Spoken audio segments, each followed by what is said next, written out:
Hello and welcome back to another episode of Goosebumps Podcast Can Be Murder. I'm one of your multiple hosts tonight. I'm Bumps in the Night. Tonight I'm joined with Brandon Sime. Hello. I'm also joined by an otaku life for me, also known as Josh. What's up, y'all?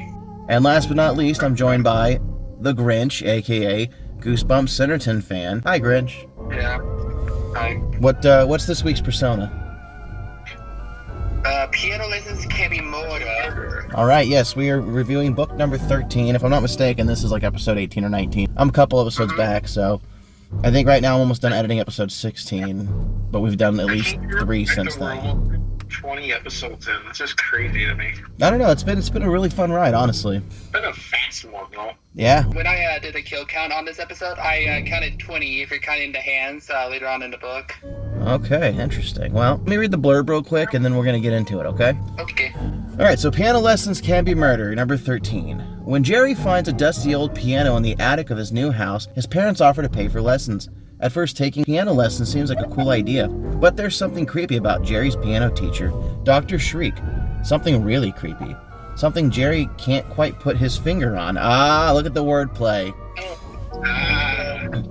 Then Jerry hears the stories, terrifying stories, about the students at Dr. Shriek's music school. Students who went in for a lesson and never came out. All right. So, our main protagonist here is Jerry Hawkins, and he moved to the town of New Gosham. Where even is that? I don't even know. So his family buys a house and moves in, and he finds a piano, and, the dad's like, holy crap, they didn't say nothing about no piano, but they kept it. And if I'm not mistaken, the episode's different from the book, because in the book, he was already interested in piano lessons, right? And in the episode, he only wanted to take them because he met... Well, in the episode, her name's Kim, but in the book, it's Kim Lee Chen. Which, wow, R.L. Stine, right on the nose there. Jerry's got a really big imagination, and so this is going to play against him later on, unfortunately. He's always pretending he's like in some kind of like movie or book or mission. He's always just, he's talking to himself. He's a very imaginative child. Well, to be fair, in the episode, we started out with him pretending to be a spaceman. Yeah, essentially, he starts having these vivid nightmares where the piano's playing itself, and more or less a ghost is attached to it, and it's a female ghost, an old lady, right? In the show, yes. In the book, it's described as a young woman. In the first encounter, she essentially tells him... Stay away from my piano. In the episode, she tells him to stay away from the street school. In Jerry's vivid nightmare, this younger woman tells him to stay away from his piano. Her face melts, revealing her skull, but her eyes are still there. That's where Stein's writing really comes into play here, because he's so good at describing stuff. It was very vivid, and I loved it.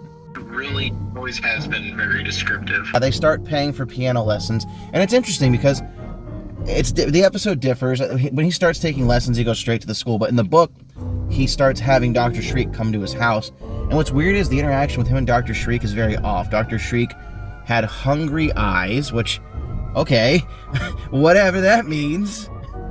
And he just kept talking about his hands and like how fine his hands were. Jerry starts playing. He's not really loving it. The plot progresses a bit more. He starts hearing rumors about the school and how people go there, don't come back. The next lesson Dr. Shriek recommends he has it at the school. Is this before or after the second nightmare? Because he has another nightmare where this time he sees the woman with no hands. So he has the nightmare with the girl with no hands where after he has talked to Kim in his house about why she ran away from him when she said that he was going to a street school for lessons. Basically, it's what leads him to quit the school, and he's going to his last lesson like the next day. Which, that is just so 90s that essentially he wants to quit, but his parents are like, nope, you just got to give it one more try. Besides, we already paid for it, so get your ass there. Yeah. Well, I mean, to be fair, I get it, as an adult, if I paid for something, and whether the kid liked it or not, they're going to goddamn finish it because I paid for it. Same. So, as a kid too. So, if you were a parent and if you did pay for it, what would happen if you lost your child and be like, hey, where about child? And you'd be like, nowhere, just having fun, that's all. You just like walk out like nothing happened. I would not be leaving my child alone in that school. I will be right next to them while they're practicing piano with their teacher every single step of the way. So yes, after Kim explains to Jerry why she ran away from him when he mentioned the Shriek School, she then explains, it's kind of a dangerous place.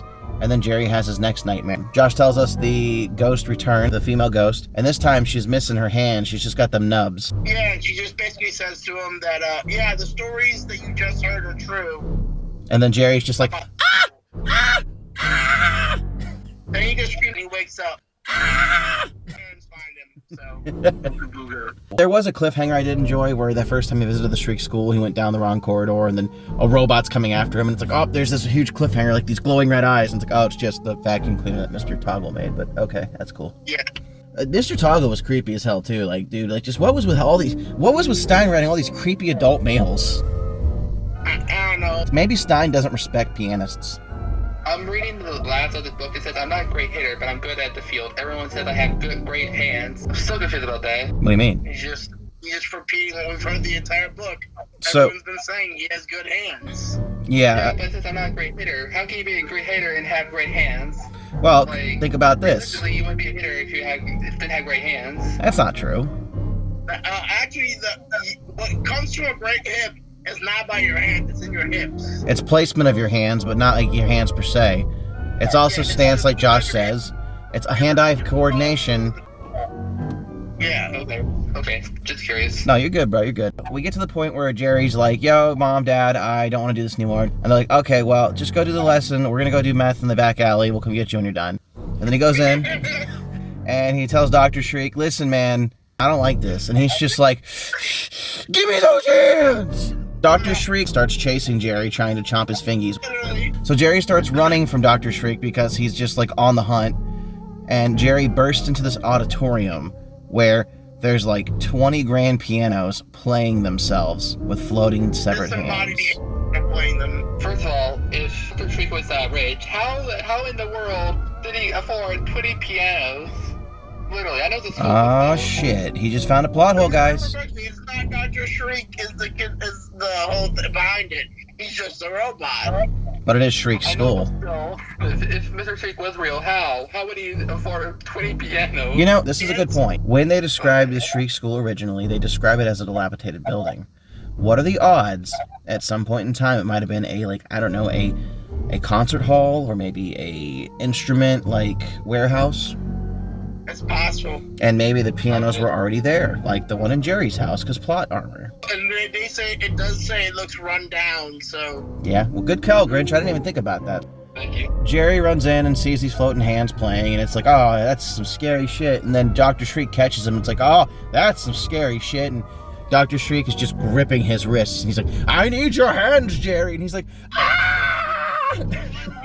Mr. Toggle comes in, and he's just like, what's wrong, Jerry? He's like, he's hurting me. And he's like, oh. And he goes to this big control panel, and Dr. Shriek just falls over.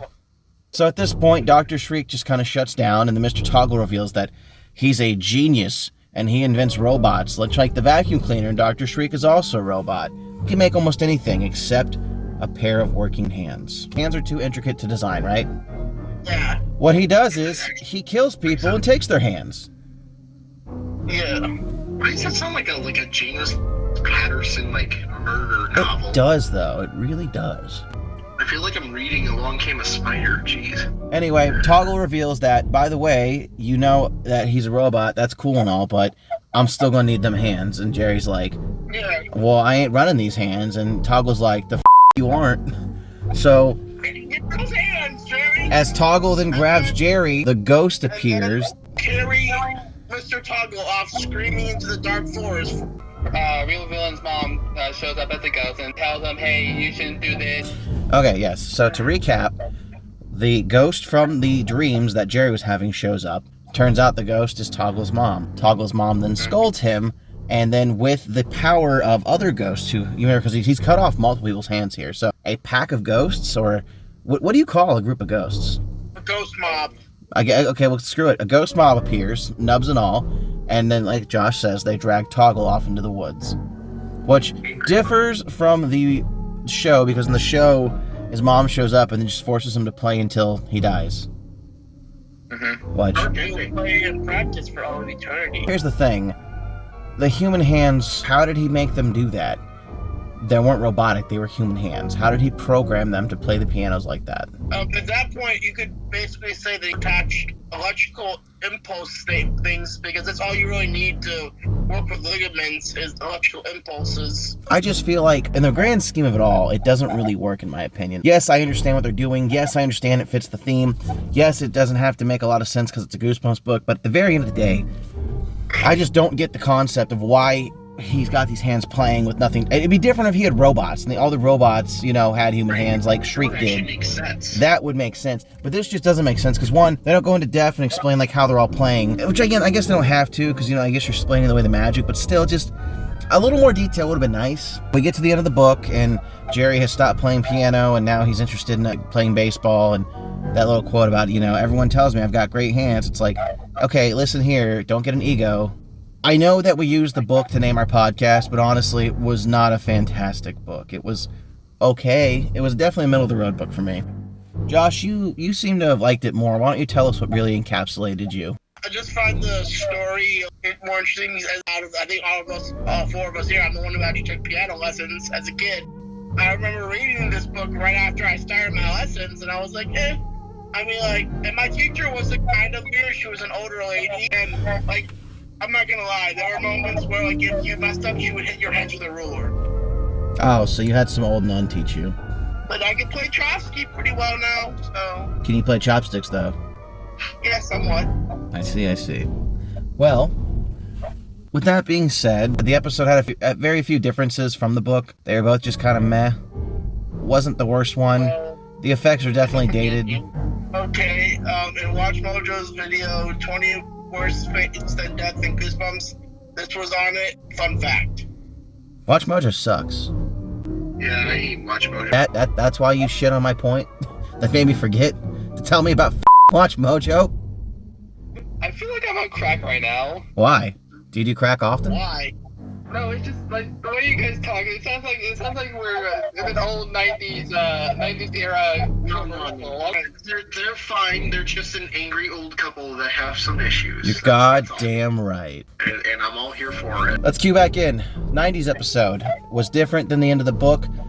I understand why they did the episode the way they did at the end, because think about this. How hard was it for them to make that lady transparent? You gotta admit, the tech probably wasn't all there. If they wanted to keep it true to the book, now you gotta get 20 people who probably want to get paid, because not everyone's gonna do an extra for free, right?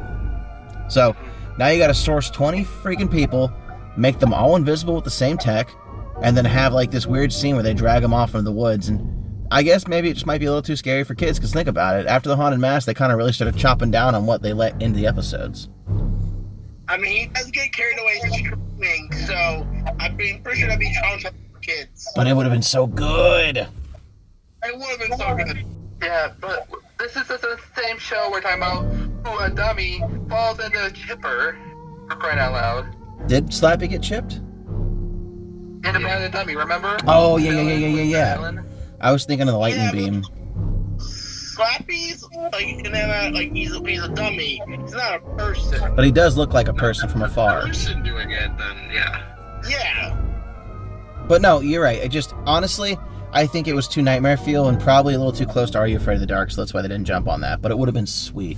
While we're here, let's go with Brandon first. What'd you prefer, the book ending or the episode ending? I think actually episode, just because of when you really sit and critically think about it, that's a lot more cruel. Okay. Josh, what do you think? The book ending, because you don't really know what happens to him afterwards, but whatever's happening might happen to him. It's not going to be pretty. Grinch, what do you think?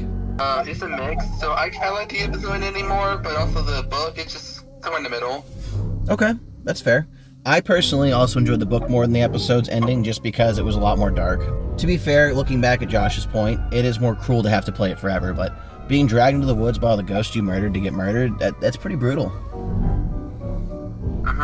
Yeah. All right, so starting with Josh, if you were going to rate this book on a scale of 1 to 10, what would you rate it and why? An 8. Okay. Brandon, what would you rate it? Ooh, Josh, you're gonna hate me. I'm gonna give it I'm gonna give it a 5. Okay, so we have an 8 and a 5. Grinch, what did you rate it? 7. What about you? I didn't love it. I didn't hate it. I'm going to give it a 5 as well. And if you divide that by 4, you get 6.25. So this book scored a D, a low D. Like I said, I'm sorry, Josh. I know you really enjoyed it. And I wasn't trying to shit on it. Like, it wasn't very encapsulating. Dude, fine. I'm not offended when you shit on books. You know me. There was a couple of good scenes with, like, the vivid description of the horror, like where her face was melting, or she was missing her hands, or the death of Mr. Toggle. But besides that, it's just like, You know, this kid just happens to move into a house in New Gosham, where there's an intelligent haunting that is attached to, like, a conspiracy that he just happens to land right in the middle of. It's just very convenient. Yeah. You know? Alright, so starting with Grinch, any closing thoughts on this book? If a man tries to tell you to give him your hands, just don't. What was the true villain, Grinch? Who do you think the true villain of this book was? Probably the old lady, the ghost lady, because she didn't tell her son not to steal hands. Okay. Josh, who was the true villain? The arts. Because the piano is the cause of all of this. Okay. Brandon? Piano's the true villain? Yeah. Well, for me, I want to say the true villain was unrealistic expectations. Now, listen, you can practice every day at something and become good at it, but that doesn't mean you'll ever be great at it. Unfortunately, everyone's born with different skills and talents, and not everyone's going to be the same. Just because Kobe Bryant was good at playing basketball doesn't mean Josh is going to be. Just like, you know, Peyton Manning's amazing at football doesn't mean Brandon's going to be. And yes, you can work towards it, get in shape, and do better, but you may not ever have the same natural talent as somebody else. And unfortunately, the mother was very inclined with it, the son was not. He had 2 left hands. Yes. So, with that being said, the only other real thing I have to say about this book before we get to closing statements was, I don't like that the cover gave away the ending. It's one of the very few books where looking at the cover, you already know how it's going to end, which is crazy to me. I mean, if you're going to the book blind, you probably don't know what's going to happen. But I guess if you're going to reread it, the cover gives it away immediately. It was interesting that they went with that choice. I would have liked to see maybe a POV shot of somebody playing the piano with blood dripping down their fingers. That would have done it for me. You know, I'm not here to criticize Jacobus' art. 9 times out of 10, that shit slaps. Okay, so back to closing statements. Grinch, you said if someone tells you they want your hands, you just say never, ever, ever shall I? Yeah. Okay. Brandon, closing statements. Yes, going back to it, it was not the worst. Like you said, it's not the worst, not the best. I guess I liked it more as a kid, and now looking back at it, it's just fine, I guess. I don't know. Josh? My closing statements are, if someone wants my hands, no, they cannot have them. They're currently being used. I like what your statement was there about them wanting your hands. See, here's the difference between you and me. These hands are always available, and they're rated E for everybody. And if anybody wants them, they can have them. E for everybody, I love that. The next book, chronologically speaking, in this order would be The Werewolf of Fever Swamp. However, we have now done 2 regular books in the franchise. So our next book we're going to be reading is Give Yourself Goosebumps number 4, The Deadly Experiments of Dr. I've never read this one. Monkey. This has been a lot of fun, and we look forward to seeing you in the next one. Thanks for watching. If you haven't done so already, make sure you click that subscribe button, ring the bell, so you can stay up to date when our latest podcast episode drops. And if you like to, you can join us on our Discord. Click the link down below, chat with us about the show, and maybe be on an episode. Who knows? Either way, we'll stab you in the next one.